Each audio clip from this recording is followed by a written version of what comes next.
Oh my God.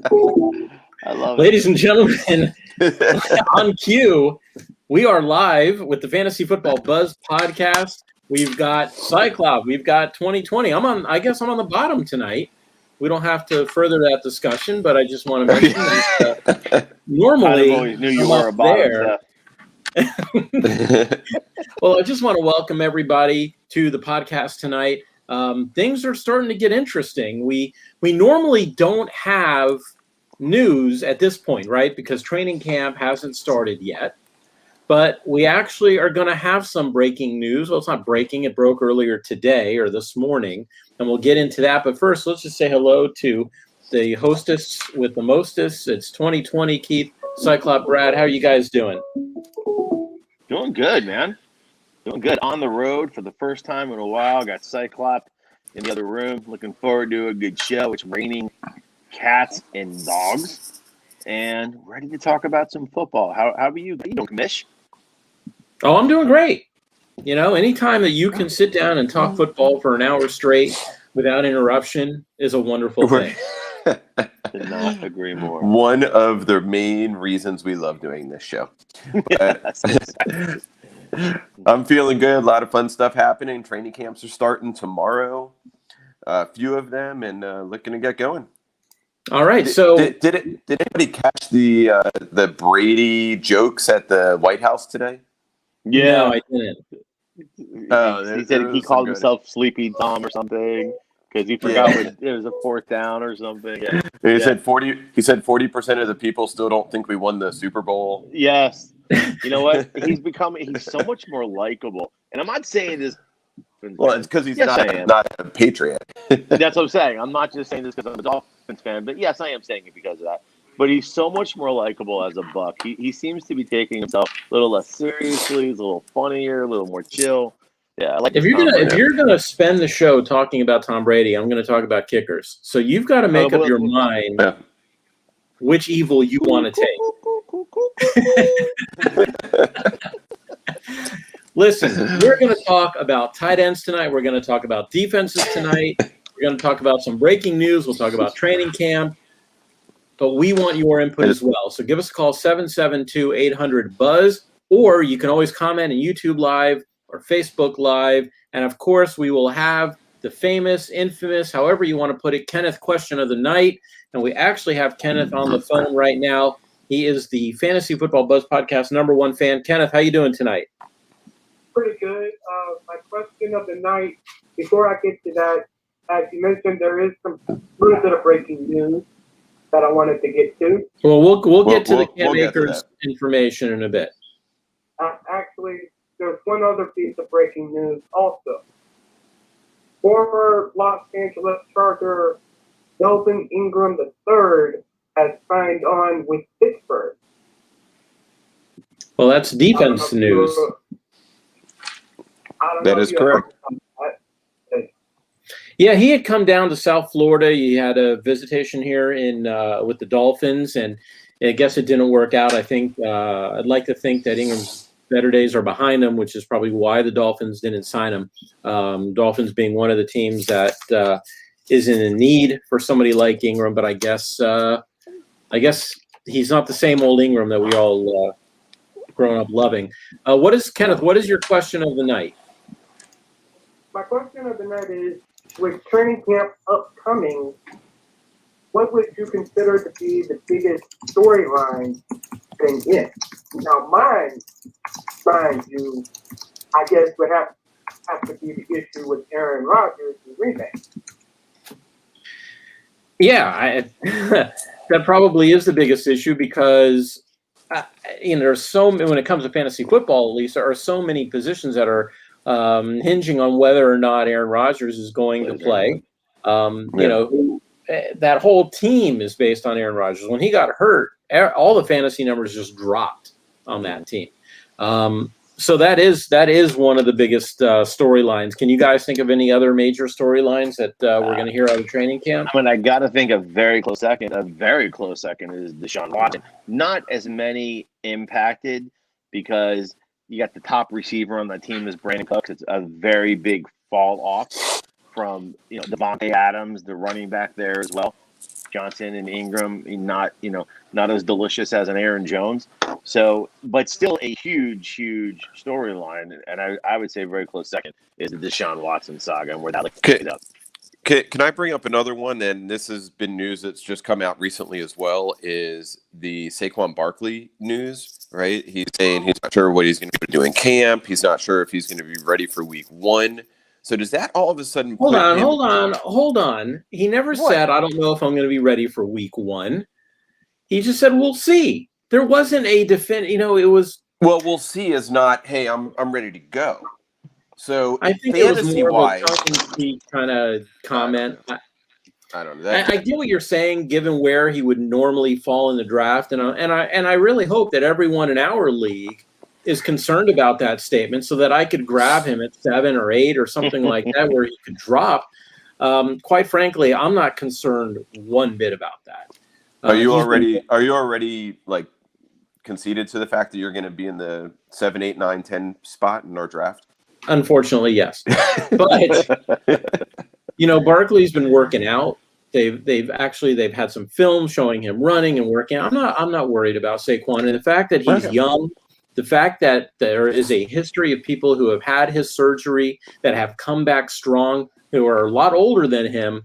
I'm not worried about it at this point. But yeah, it is a point. And I think Loopy, I'm going to pull in Loopy. He's got. What were you saying too? You think that there's a storyline out there? I think one of the big storylines is going to be the Dolphins with Xavier Howard and what's going on with his contract, whether he wants more money or what really is going on. I think it has to do with money and wanting more money than Byron Jones and what he's being paid. Mm-hmm. That's a good NFL storyline. Not terribly fantasy, but I agree. Right. It's a big NFL storyline. I cannot agree with you more. Yeah, definitely. I don't know if we're calling it a storyline, but to me, a big question mark going into maybe is Dak Prescott. He's coming back from an injury. Is he going to be the same Dak? And how's he going to look in preseason? Before he got hurt, he was literally lighting it up. Looked like he was the number 1 fantasy quarterback. And what's he going to come back to? Who's he going to be? Is he as Dak we Prescott found out, if you're a quarterback, especially somebody like Dak, who's more of a drop back passer. As we found out with Tom Brady, you can play without your knees or your legs or your ankles. You just get propped back there. So, like Saquon, I'm not worried about Dak Prescott. I could yell panic so that he drops again and I can grab him, but no, I'm not too concerned about him. And they're not. Go ahead. You can only do that a certain amount of times. Don't do it with every single player. What? Not worry? No. Well, try to get him later in the draft. I'll do that with everybody. I heard Christian McCaffrey is going to have a problem coming back. So maybe. So Seth, I feel like I already know 25% of your team. We've got Dak, Barkley, Koo, and Higbee. I already know your team. Well, look, if Higbee be there at 7, 8, 9. If Higbee's going to drop as far as you have him on your list, I'll scoop him up. I'm not worried about that. But we'll get to tight ends in a little bit. And as far as storylines, this is every training camp. I'm very excited about the rookies. I think that there's such an intriguing batch of rookies coming out this year that I'm excited about that. We know that right now, the Cowboys and the Steelers, because they're playing in the Hall of Fame game on August 5th, they actually report tomorrow. So we're going to get some actual real news out of a training camp starting tomorrow. Everyone else, the other 29 clubs, are going to start July 27th. And, it's going to be Tampa Bay and Dallas regular season opener on September 9th. So, it's going to be very exciting. And I think it starts getting more exciting at the end of August when teams have to start drilling, getting their roster set, right? So you go from 90 to 85 to 80 to 53 by the end of August. And it's always interesting to see what happens there. Kenneth, we appreciate it. Give us a call later when we talk tight ends, all right?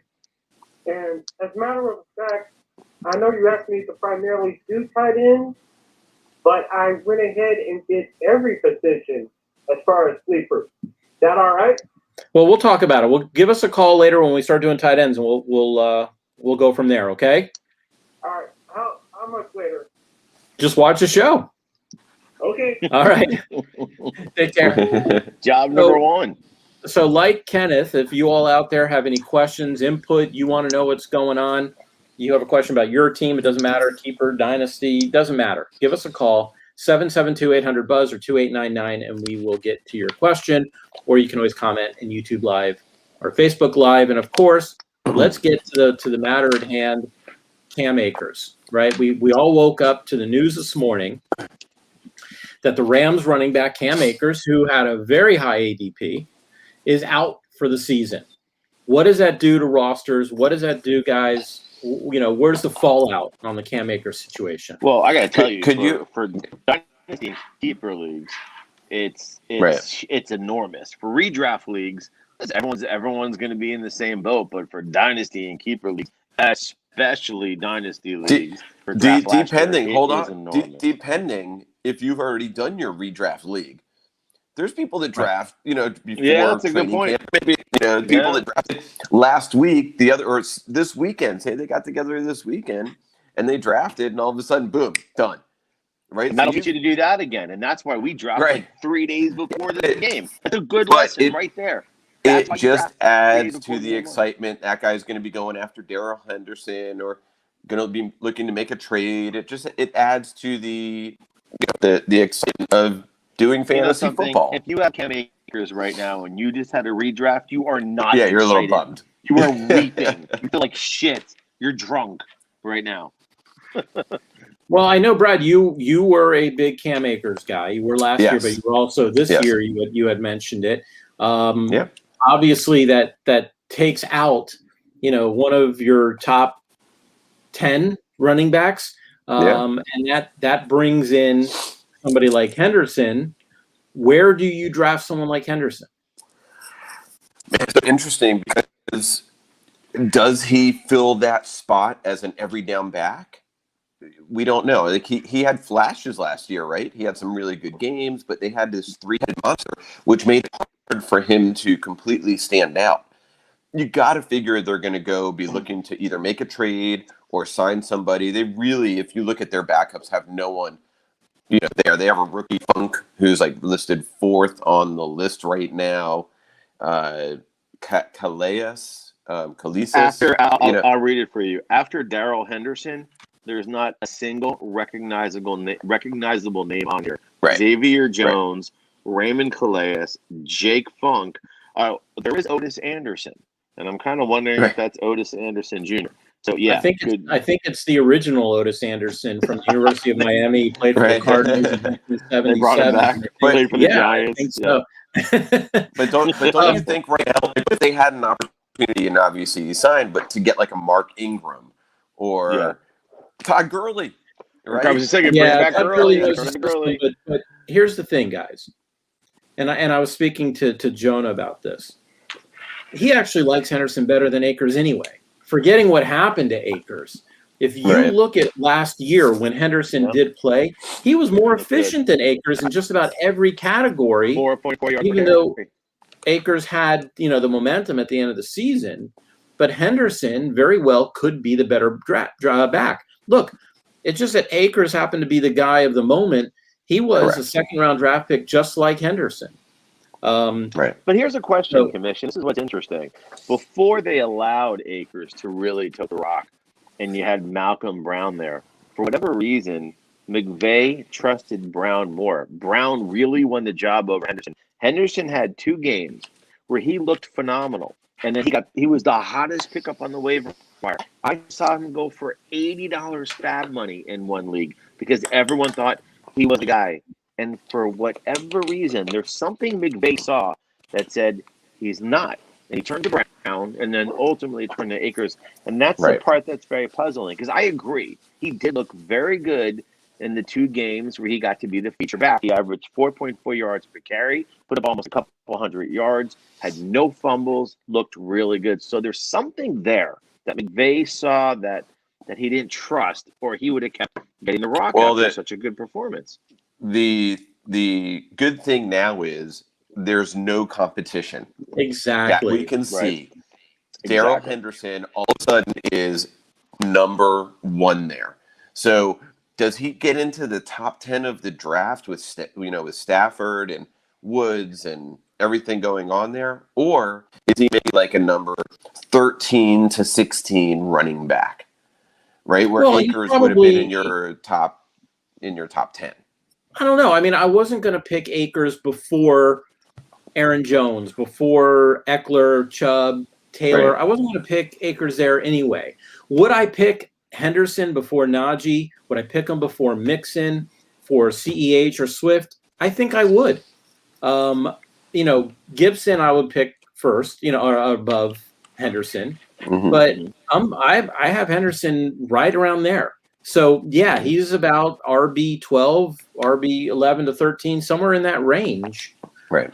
Definitely moving him up from, RB48. Well, So- and you know what, Seth? And we have to see what they do in the preseason, right? Who they Right. bring in, what Yeah. they're thinking. And as Jonah, Looking at that team, though, posted. Yeah, go ahead. No, I'm sorry, but I'm saying just looking at the team, though, they're such a competitive team. I mean, this is a Super Bowl ready team now with Stafford, and with that defense, they're always going to be in games. Henderson's going to get his chance to tote the rock early and often. So it is a good setup, and I like Akers better than a few of the guys that you said. I like him better than Eckler because I don't think Eckler can stay healthy. But I was big on Akers this year. I thought he was going to have a monster year. So you know what? I personally thought the same thing. Henderson can step in and do the job. I'm just concerned that McVay saw something. Mark my words. I really, really believe they're going to trade for what I call an ugly back. Like the Lamar Miller, the Mark Ingrams, Right. or someone. They're They're going to go need after somebody to come in every once in a while, but it's not going to be Right. the kind of timeshare that we saw with Brown, Right. Akers, and Henderson last Right. year. And as Jonah's saying here, he dealt with an injury the last few weeks. So, hoping he's healthy, at least they know that they're going to have somebody. Right. But we'll see in preseason.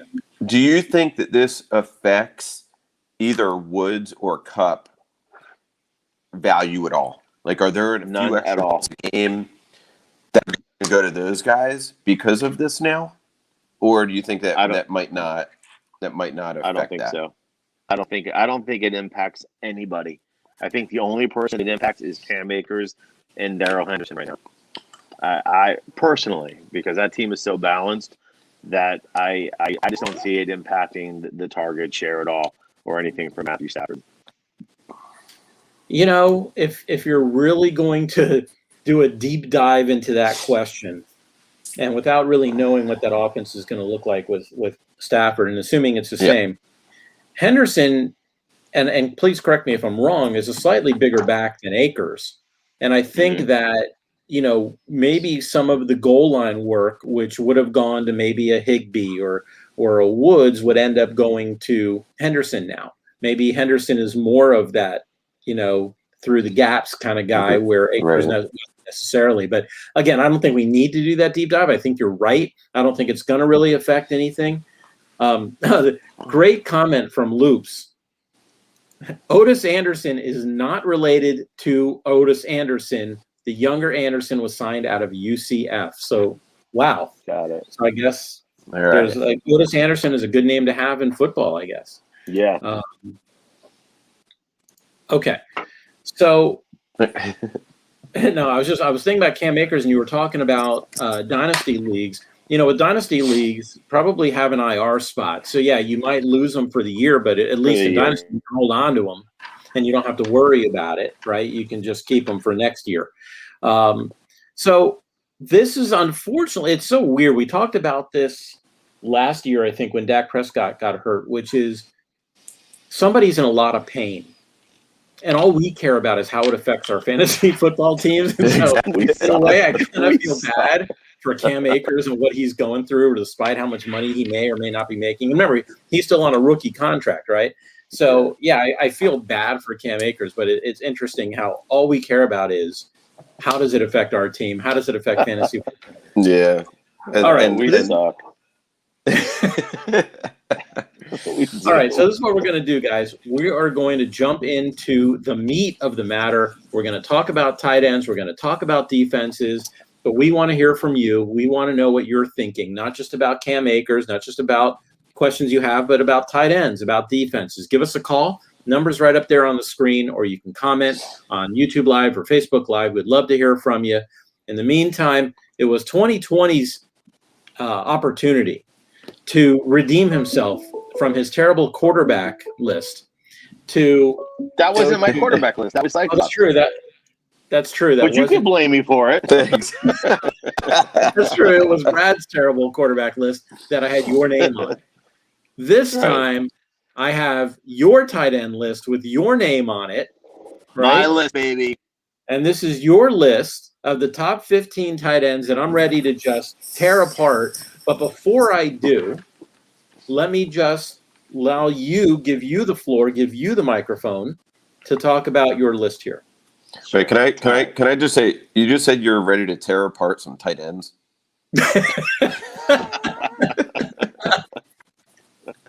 Yes, I did.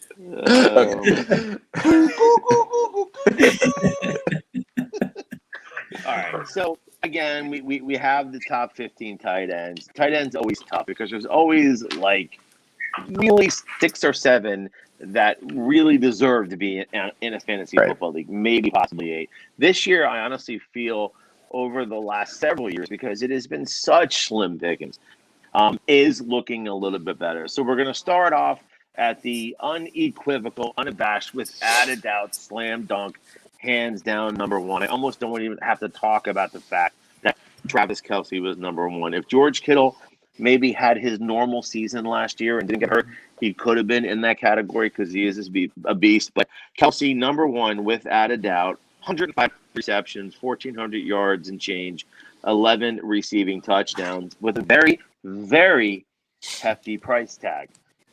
I have him as an ADP in the second round. I mean, he's going to go anywhere from, second round, and depending upon if you're a 12-man league, second round, maybe the first pick in the second round, possibly a little bit down towards the middle. But Kelce, in almost all drafts, you'll generally see the second round, depending upon tight end scoring, possibly late first round. Again, he puts up receiver-like numbers. Right. Well, let's. I don't want to. Thank you for stating the obvious on Travis Kelce, but I do have a question about it. What's that? Does his, and I'm not suggesting that he'd be anything other than number 1. Let me preface what I'm about to say with that. But what about his age and the fact that, is he due for an injury? I mean, at this point, are we still going to see the same Travis Kelce we've seen year after year after year?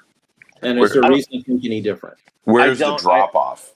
Right. Is there a drop off? I think is the question. But how old is he? I mean, he's like what, 27 or something like that. So we're not talking about a guy. We're not talking about a guy that's that old. And this is, I think he's going to be going into his ninth year. Ninth year. Well, this is his 9th year in the league. Is that right? Yeah. He's been around. Wow. Now, in his first year, he only played 1 game and he had 0, no catches, nothing. Right. So, I mean, it's 31. really, he's 31 years old. Thanks, Luke. He's 31. Wow. I had no idea. Yeah, interesting. So I actually didn't know that he was 32 in October. That being said, looking at the offense, looking at how much of it goes through him, he had a better year last year, a year old, than he did in 2019. So the question is here. I'll say this. I think we all know he is the number 1, but I think your question is he worth that high of a pick with the fact that there is that age factor, there is a possible drop off, and it's funny, it was going to lead me into my second tight end, into that conversation. Yeah, he's old, and he's not off injured. Well, so let me just say this. Last year he played 15 games. Okay, then the 2 years before that he played 16 and 15. Since 2014, he's played 15 or 16 games. Exactly. Last year was his best year he's had as a pro. And that's my point. He's touchdown, getting better. Receivers, targets, receptions, everything. It was his best year. Antonio Gates, Tony Gonzalez. I'm trying to think of others. These were guys that played well into their mid and late at a very, very high level, paired with good quarterbacks in good passing offenses. And they lost a mouth to feed in Sammy Watkins, who's never healthy. It's basically him, Tyreek Hill, and Hardman. So, I mean, he might even put up more receptions because there's just one less mouth to feed. So is the regression possible? Maybe, and that's where you have to question, do you want to spend that late first round, early to mid second round pick on him? And my answer is no, because I think there's someone better out there that's going to cost you much less. Well, let me ask you this before we get to Darren Waller. Go ahead. Real quick, yes or no? Would you take Kelsey over Tyreek Hill? Yes. Quickly. Would I Yes. take? No. Would you take Kelsey over Devontae Adams without knowing what's going on with Aaron Rodgers? Yes. Would you Yes. take Kelsey over Stephon Diggs or DeAndre Hopkins? Diggs, no. Hopkins, yes. Okay. Yeah, My- I go the same way, and because the value of getting Kelsey over those guys, where if you don't get Diggs, maybe you get Hopkins, or maybe you get one of those, other top 8-10 wide receiver, but the value at tight end is so much greater having Kelsey than it pays. Although we're about to get to Darren Waller, right? Okay, so Darren Waller you have next on your list, and again, we don't have to go through every one and talk about the stats for every one, but I know Darren Waller is an interesting player, right? I mean, just kind of exploded last year. Well, ironically, he he was Travis Kelsey light. We're not going to go through all the stats, but I do just want to talk about him because Kelsey put up 105 grabs. Darren Waller had 107 grabs. Kelsey put up a little over 1,400 yards. Darren Waller had almost 1,200. You're talking about a 200-yard difference over the term of a season, and Kelsey had 11 touchdowns to Darren Waller's 9. But the biggest deal to me was the price tag. Now, granted, he is now on the radar. There's no question. He's definitely going to be a lot more expensive than he was last year. But I mean, I'm seeing an average ADP on him. Some drafts he's going in the late second round. I don't think that's very often. This could be a third round, possibly even a fourth round guy. But to me, to get someone to not get the price tag of Kelsey, and for someone that was clearly the favorite target of Derek Carr, and there's no reason why it wouldn't even improve, I would much rather have Waller at his price tag than Kelsey at his price tag. So something to think about, and possibly wait a little bit if you want that elite tight end to maybe wait to the third round and grab a Darren Waller. And you guys feel free to comment on that. Okay, well, let's just skip ahead a little bit. What are your thoughts on some of the other players you have here? I mean, George Kittle is obvious, although to me there is a question mark around Kittle. I do have him as number 3 just because he is such a talent. But to me, there's a big risk there, and it's not just because of the injury, because he's been pretty fairly solid other than what happened last year. It has to do with who's going to be throwing him the ball. If it's Garoppolo, yeah, he's his favorite target. But if it's Trey Lance, that's anybody's guess. So that's a big question mark, a little scary. Personally, I might lay off Kittle. Injury as well is not helping the situation. But some of the guys that I really, really like, I mean, obviously Mark Andrews gets a lot of looks in Baltimore. There's no reason to think he's not going to still. Kyle Pitts coming in at number 5. They lost Julio. And if you look at how much they throw and how much Matt Ryan loves throwing to a prolific tight end. Look how good Austin Hooper looked in Atlanta. He was one of the top tight ends in football that year. Goes to Cleveland and just doesn't do it. I think Matt Ryan and Kyle Pitts are going to have an instant connection. But I think one of the more interesting.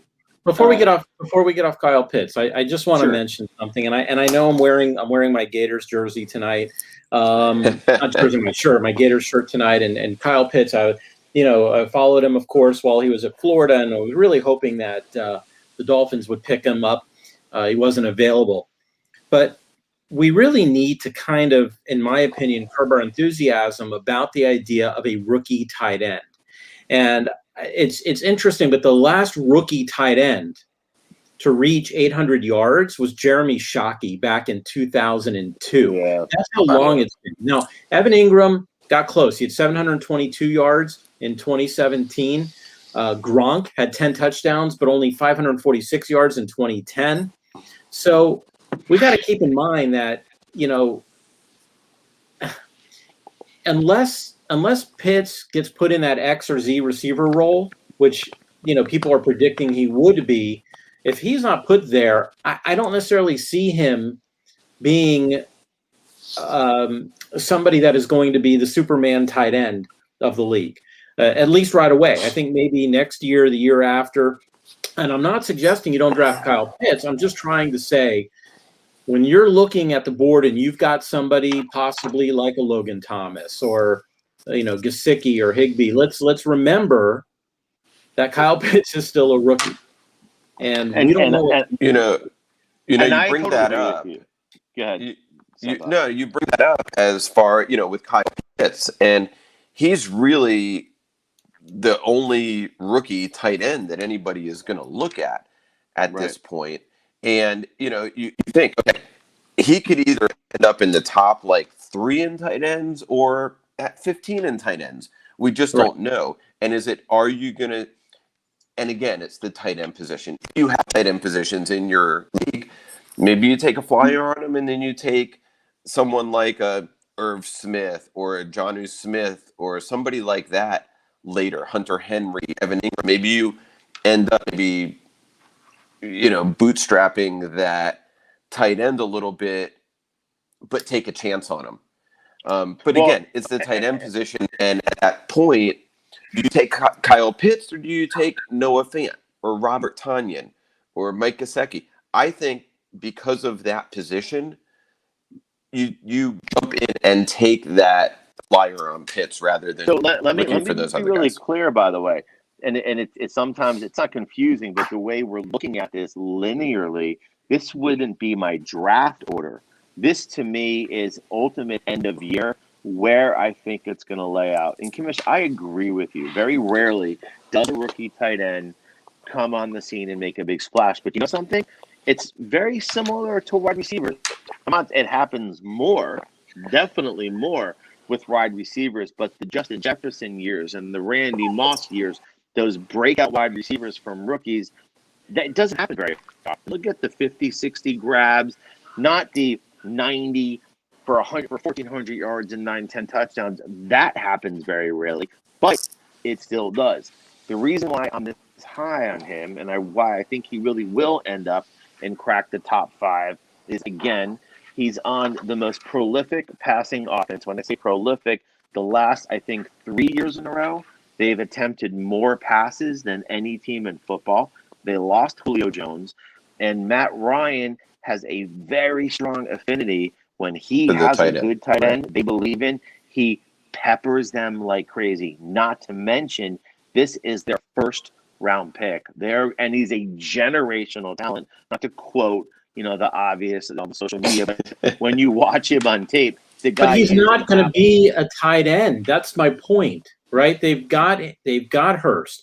He's not necessarily going to be a tight end. He's most likely going to be put into that X or Z receiver role. I don't necessarily. Do you really think so? I think he's going to. I don't think they're going to sit Hayden Hurst and play Pitts at that traditional tight end role. He didn't even play that at Florida. So he can't block. He's not going to protect the quarterback. I'm just saying, look, it'll be interesting to see what happens in preseason. I know that you could run a 2 tight end system and both be prolific. But until we see what kind of offense that is, I'm just saying, I'm not saying don't draft him, and I'm not saying he wouldn't necessarily end up the 5th rated tight end at the end of the season. I'm just trying to curb the enthusiasm a little. So let me ask you a question. And curb the draft capital, the draft equity you would put it in. And I agree with that. So if you're in a tight end league and you can get somebody, let's say he's going to touch the ball 8 to 10 times a game and get him in your tight end position, would you be okay with that? If we knew he would touch the ball? As my only tight end?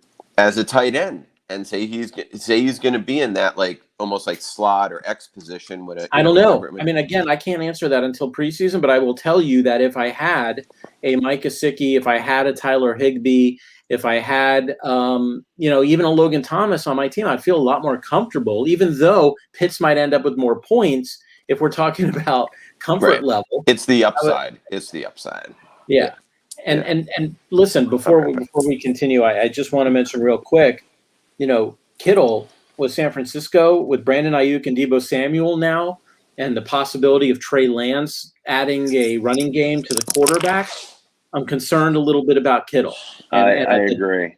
And the drop off from Waller to Kittle is huge. Mark Andrews, right? They now have Watkins back. They drafted Rashad Bateman as wide receiver. We all talked about the fact that in 2019, Andrews had like 1,000 touchdowns, and we were saying going into 2020 that there's no way that he's going to be able to repeat that touchdown target, and he didn't. He was respectable last year, but he didn't repeat that touchdown spree, and I don't see that happening again with the addition of Watkins and Bateman now. But let's go on. Anybody else stick out to you here? I mean, talk to me about Goddard versus Ertz. What's happening with Philly? What are your thoughts? And that's a big question mark. I mean, there's a lot. Ertz has considerably fallen off. He's older. Injuries have taken obviously a mighty toll. Hold on. Do you know that Zach Ertz and Kelsey came into the league the same year? What? Yeah.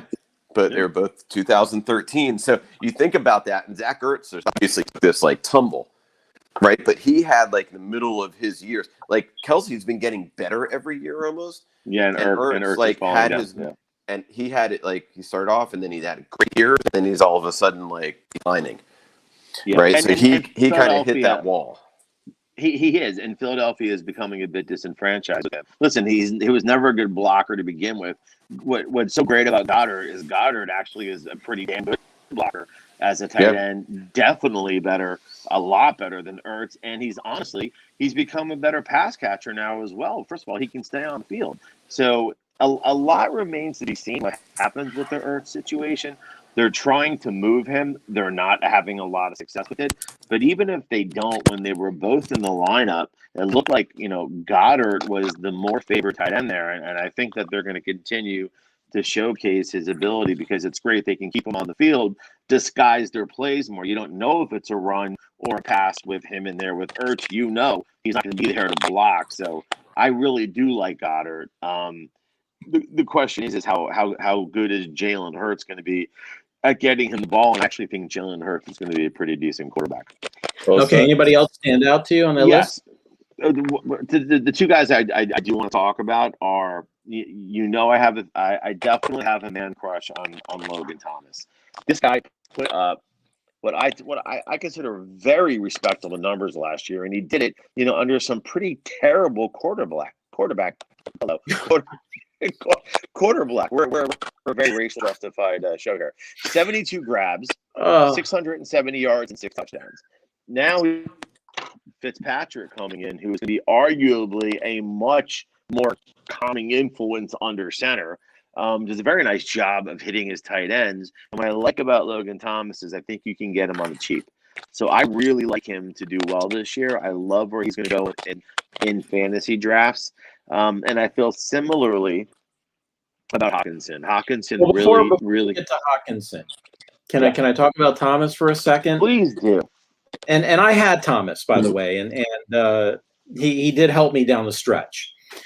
But there's some very interesting information about Logan Thomas. First of all, there's not a single tight end that ran more routes last year than Logan Thomas. However, there were 40 tight ends that had better yards per route run. So in other words, he was on the field a lot, didn't get targeted, as much. He got targeted a lot, but the number was, he had a lot of the out of the backfield and that H-back position. So he had 110 targets, 72 catches. Is he going to do it again? Look, they didn't have Curtis Samuel and Adam Humphries and De'Ami Brown like they do now. And when you look at the small little sample size of when Antonio Gibson was not playing, which was weeks 13, 14, and 15, Thomas went crazy. He had 81 yards receiving per game, but he only averaged 33 yards per game the rest of the time when Gibson was in. The next closest receiver, let me see, Cam Sims, 46 total targets. So, look, Curtis Samuel, and I'm not even mentioning the fact that they have Scary Terry. I'm talking about new additions with Curtis Samuel and De'Ami Brown. And Fitz, yes, he hooked up with Gesicki last year, but he's not necessarily known as the tight end quarterback. I like Logan Thomas also, but I think we just have to be a little careful with him. I don't think 9 is a bad spot, by the way. Well, yeah, no, I'm not saying I'm not going crazy on him, but what I like about him is if you're going to wait on tight end, you can get this guy in the late middle rounds and still get yourself a top 10 tight end if you're going to wait on it. I've been having that knowledge. Can I say something? Seth, Commish, all those things you said about the Washington football team, as far as Curtis Samuel and all the other things that they have going on, that maybe could help Logan Thomas. I think it opens up the field for him a little bit. Maybe, because you have these other players that can open the field for it and gives them potentially, I'm not saying it will be, better opportunities. So you can kind of look at that both ways and work off it like that. Oh, you're dying there. All right, Brad, we can't hear you. Brad, stop. Your microphone's all messed up. So Keith, let's talk about somebody else here. Okay. So one other guy that might be a bit interesting, because as TJ, and I'm going to go back and forth between the two, just because their common denominator is Matthew Stafford. Briefly talk about Hawkinson and Higbee. Hawkinson really started to come on last year. Again, that's with Stafford, and now it's with Goff. And the problem is Goff is not a tight end quarterback. He kind of is. Higbee had halfway decent numbers, and things were getting split there between him and Everett for a little bit. But he's never been known to be such a am I on? Yeah, such a prolific tight end quarterback. But Hawkinson really started to pick things up, and he could be coming into that offense. You got Galladay gone, Marvin Jones gone. So he could become, and I know they drafted a wide receiver there, but Hawkinson could very easily become one of the, if not the featured receiver, the Travis Kelce on that team. He's got that kind of talent, so I find him very interesting. Well, are you concerned about let me tell you this. I will not have a Detroit Lion on my roster. Okay. You hate Goff, don't you? No, I won't, because I don't believe in that team this year. I don't think that they're going to produce. I don't think that Goff is necessarily going to be the guy throwing the ball like crazy to Hawkinson. I think yes, they will be playing from behind. But I guess my concern is not necessarily Hawkinson, because I agree with you. They've lost the 3 main receivers now, and they kind of have to throw to Hawkinson. The only question I have is, would I have him that high? I'm going to say this to you. I'm going to put this to you. Fantasy-wise and NFL-wise, how good did Robert Woods do? Even Cooper Kupp, who had a down year, but the years before that also had very good years. So Goff, as much maligned as he is, and as much it's a regression everyone does about him, Goff's going to get you 3,700, 3,800 yards. They're going to have to go somewhere. And quite honestly, if you ask me, Hawkinson might be the best receiver on that team. So and that's kind of my point. It's going to have to go somewhere. We don't want to see we don't want you to see any Lions on your team, not even their kicker. Right, you are not. I will not take their kicker. You're banned from Lions on your team. I will not. I will not draft a Lion. Oh, it depends. Okay. If they end up getting Ertz, no. I will not draft a Lion. And if I do, you'll be in the draft room with me, so you'll be able to remind me of that. All right. Yeah. Can you explain to me something there, 2020, why you have Sure. my boy Higbee so low? Who? Tyler Higbee. Why do I have him so? Honestly, just to piss you off. Seriously, I was gonna put him right around where I have Tanyan, because I kind of have Tanyan, Gesicki, and Higbee all interchangeable. But if I put Higbee on the bottom just to mess with you, it's why I did. No, look, I like Higbee. I think actually Higbee is a talent, is pretty talented, and Stafford has never been though a very big feed the tight end type guy. Hawkinson last year definitely did put up decent numbers. The problem I have here is you've got Woods, you've got Kupp.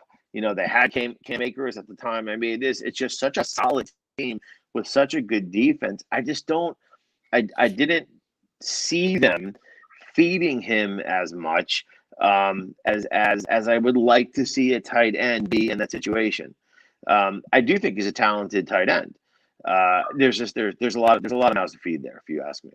Woods and Kupp are going to be centralized, and I think they let go Gerald Everett Walker. Right? He's not still there, is he? No. So there's no Gerald Everett, and they Right, so upgraded that's a with big deal. Matthew Stafford. Two things Right. that I think are going to make Higbee even more useful. With Everett playing, right? It was okay. So since 2017, Higbee's played 57 games. In the 49 of those that Everett played, he had a 16-game pace of 55 targets, 38 receptions, 437 yards, and 2 touchdowns. The point is that's not great. But in the 8 games where Everett was not there, he had a 16-game pace. He had 116 targets, 90 receptions, over 1,000 yards, and 10 touchdowns, which would have been the tight end number 3 in 2020. So I think Everett leaving and going to Seattle really puts Higbee at that spot of that high potential with that offense, that high-powered offense. And there's going to be a timeshare issue, right? Who's going to get the ball every down? How many snaps are they going to have? How many are going to Henderson? How many are going to Woods? I understand. How many are going to Cooper Kupp? But at 12, and if it was to piss me off, then I completely understand it. But I'm taking Higbee probably around 5 or 6 at this point. It honestly wasn't necessarily to piss you off. It's just quite honestly Stafford. He is an XZ receiver throwing quarterback. Hawkinson did look much better last year. He was only 67 grabs, but who else was there? Galladay was injured most of the year. But was that Stafford or was that the Detroit Lions crappy system? But when has Stafford ever peppered a tight end? When has Stafford ever not been on the Lions? Well, they've always this guy goes for 4,000 yards often, but it doesn't often go to the tight end. He's just not one of those quarterbacks that throws a lot to the tight end. And honestly, that is my big reason why he's just never been. There are quarterbacks that love the tight end. So I have a question. Do you take 2020? This is for you, Higbee or Pitts? And same thing to you, Commish. I'm taking Higbee unless Pitts shows me something in preseason that I haven't seen. And I would go Pitts. And I'll tell you, and again, the biggest reason why for me, no Julio Jones after Calvin Ridley. It's Russell Gage, and that's it. So I really think Hayden Hurst. Well, yeah, but I think Kyle Pitts is from a reception standpoint is going to outperform Hayden Hurst. I know Hayden Hurst was a former number 1 pick as well, ironically, of the Detroit Lions, right? Who didn't do well there. I just think Kyle Pitts is someone that they've invested too much into. I think they're going to game plan around Kyle Pitts. So I would rather have Kyle Pitts than Tyler Higbee. Okay, so I don't want to spend too much more time on tight ends. Quite frankly, I think that tight ends in general, I don't even think it's a fair concept to have tight ends in fantasy football, to be honest with you, because when you look at that drop off, you look at any other position, including kicker, you look at every position, every team is going to have a good player. I can't say that's going to happen in fantasy for tight ends. And I don't think it's a fair position because of that. But it's also letting you know that if you don't grab one of those top 5 tight ends, you're in trouble when it comes to tight ends, unless you get lucky or you have a good job dealing later. The Hunter Henry one I'm a little concerned about because we don't know yet, and I think that's a preseason thing, right? Is it going to be Jonnu Smith? Is it going to be Hunter Henry? With Irv Smith, we know that Tyler Conklin actually outplayed Irv Smith last year when Rudolph wasn't there. So now that Rudolph's gone, it's going to be Tyler Conklin and Irv Smith. So that should be interesting to see what's going to happen with that as well. And how the mighty have fallen. Looking at Evan Ingram and Hunter Henry at the bottom. It's unbelievable. Right? The problem with Ingram, he just can't stay healthy. There hasn't been a single season where this guy has played all 16 games. It's just, and he also has Danny Dimes thrown to him. And that's the other problem with Daniel Jones. Exactly. Yeah. All right. So Kenneth, let's. You said you had a sleeper tight end. Who are you thinking about as your sleeper? I'm gonna have to go with Darren Waller. My reason for picking him, he has higher yards per route run in 2020, more than any tight end with at least 75 routes. That includes Kelsey, and has earned a PFF receiving grade of 85 in his past 2 seasons, falling only behind Kelsey. Would you pick Waller? I wouldn't call Darren Waller a sleeper. I think he's very much on the radar for everyone right now after 107 grabs last year. So if you had a sleeper tight end, again, this is someone that's not necessarily on your radar of being a top 5, possibly a top 7. I think Darren Waller really showed his goods last year. Who would you have that isn't that obvious that might crack the top 5, top 7 tight ends this year? Actually, I would pick Kelsey, but I would consider Waller for maybe a backup. Okay. All right. Well, we appreciate Kelsey. I do have a defensive sleeper too. Well, we're not there yet, but give us that, because we may not. I don't even know if we're going to get to defenses tonight. But damn it. Let me throw these out at you and write these down, guys, because I think at the end of the season we're going to say, man, I wish I had my eye on them. What rhymes with Troutman? I think Adam Troutman in New Orleans is actually somebody who's not in this top 15, who I think might even have potential to be in top 10. We have Fursker in Tennessee, right, without Jonnu, and Cole Kmet in Chicago, who was actually getting a lot of targets. And, who knows what's going to happen with the quarterback situation there. But, Fields might even have to rely on Kmet if he ends up being the guy. So these 3 guys, to me, are my sleepers: Adam Troutman, Anthony Fursker, Cole Kmet. I think we're going to be surprised that when we see 1, if not 2 of those in the top 10 by the end of the year. I like it. I'll tell you what was interesting. Here's a fun fact or a fun question for you. Alongside Travis Kelce, who led the league along with him in tight end touchdown receptions? Who? Just tell us. Robert Tonyan. Yeah, that's right. He had that incredible streak, right? Yeah. Of a few games. He had one game where I think he had like 4, but still taking that 4 away, that's still 7 beyond that, which is very good for a tight end. So he could be interesting this year. Granted, depending upon the quarterback, it all depends on It all depends on that, and whether or not 20% of Tanyan's catches are going to be touchdowns like they were last year. Right. Exactly. Look, we've learned with Aaron Rodgers, when he finds somebody that he can rely on in the red zone that he likes, he's going to get it to them, whether it's Jimmy Graham or Devontae Adams or whoever. He finds guys over the years that he likes.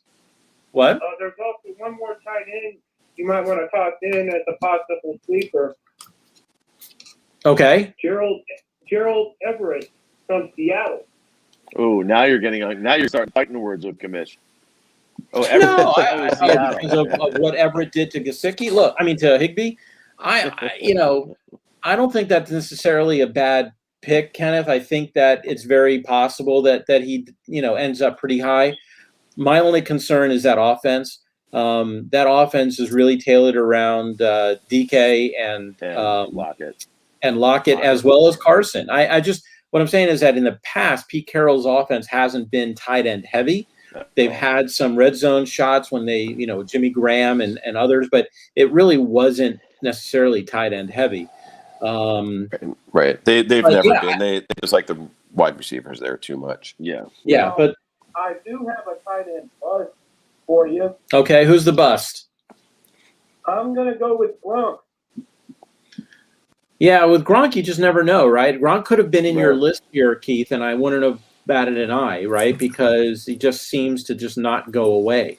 My reason for picking him is basically health, and you got to factor in the addition of O.J. Howard too. He's just very touchdown dependent, Gronk. There's so many mouths to feed there. There's another really good tight end on that team. So I just between Brown, Godwin, and Evans, to me he's just not on the list for those reasons. Right. Yeah. He's gonna have a few games here and there. He's gonna have some touchdowns, but he's not gonna be consistent. Right. So Kenneth, we probably won't get to defenses tonight, but why don't you tell us one of your defensive sleepers? My defensive sleeper, I'm gonna go with the Washington football team. Okay. My reason for picking them, you got to factor in Sweat, Haynes, Allen, Kerrigan, Davis, and they've allowed the third fewest fantasy points per game at 63.6. All right. I'll tell you what else I love about them. They get to play the Giants and the Eagles twice. Yeah. So we'll get into this list. I just threw up the list on here of the top 15 defenses, and we'll get into that next week. Kenneth, I appreciate the call, and we'll talk to you next week. All right. All right. Next Tuesday. Next Tuesday. Thanks, Kenneth. All right. So I just wanted to throw that list up there, and we'll talk about that next week. But before we do, there's another list I kind of wanted to just throw up there for right now. And I just want to bring this up, and we'll talk about it next week as well.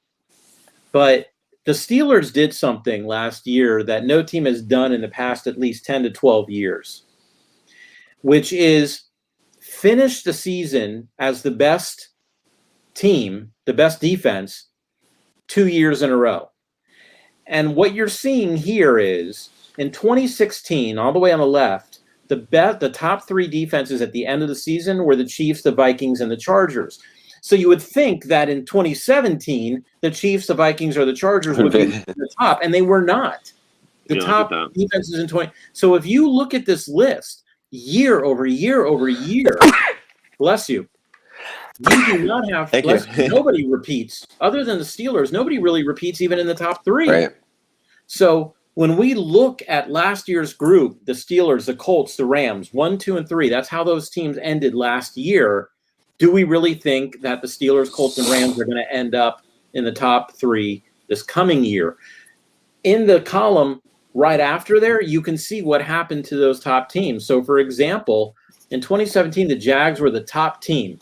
The Lions were the third top defense. They ended up 27th.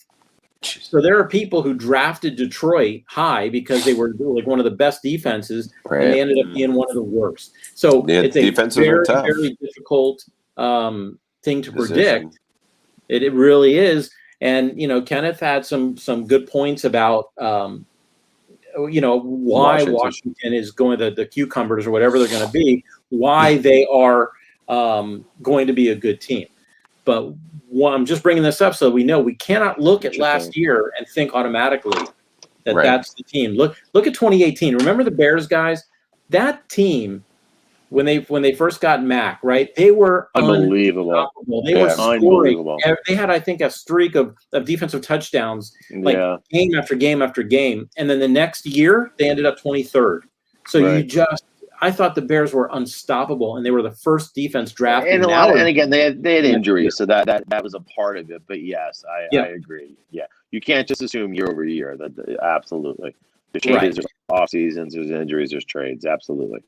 All right, so we'll get into defenses next week. We're going to have some news to report out of camp out of Dallas. We'll probably have some news, hopefully, some interesting, good news. But we'll see what happens. as the teams start with training camp next week. And then in a few weeks, we'll have even more news as the rest of the teams, and we lost Brad, as the rest of the teams get going.